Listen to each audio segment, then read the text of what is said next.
Hi again, Risa here with another episode of Ask Risa.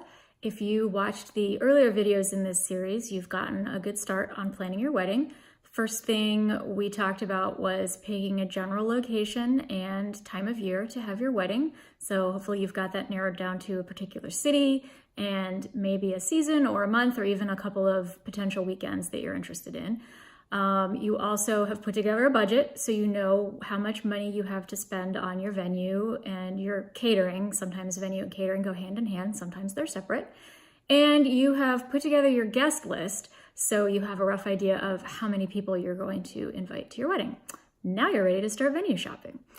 So before you start looking closely at venues, there's one other thing you should think about, and that's the overall sort of style and vibe that you want for your wedding. If you want to have a really fancy black tie, full-length gowns, very elegant wedding, you probably want to look at indoor spaces, things like hotel ballrooms or country clubs or other club-type environments. Or sometimes historic homes are really nice for a black tie affair, or even homes that have covered tents off the back of them. I mean, homes as in venues, not as in your home, because that's a whole different ball of wax. So if you want something really fancy, you probably aren't going to get married at the beach. But if you want something super casual, then you might want to get married at the beach or in a garden or in a vineyard or on a ranch. Those locations don't have to be super casual. They can be what we call cocktail attire, which is a little less fancy than black tie, but people are still wearing, nice dresses and suits and things like that. So depending on where you live geographically in the country, your options are going to change and be different.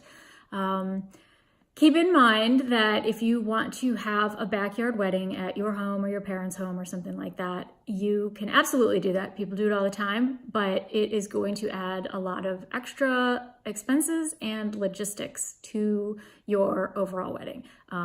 People don't think about some of that stuff at the outset, but if you're having a backyard wedding and you're having 200 people, you need to bring in extra restrooms, and you might need to bring in generators for power, and you might have problems with lighting, and the DJ is going to need power and all that sort of thing. So it's best to think about those things from the outset and at least Google around a little bit or ask me for some of the things that you're going to need to do if you do decide to have your wedding in a backyard.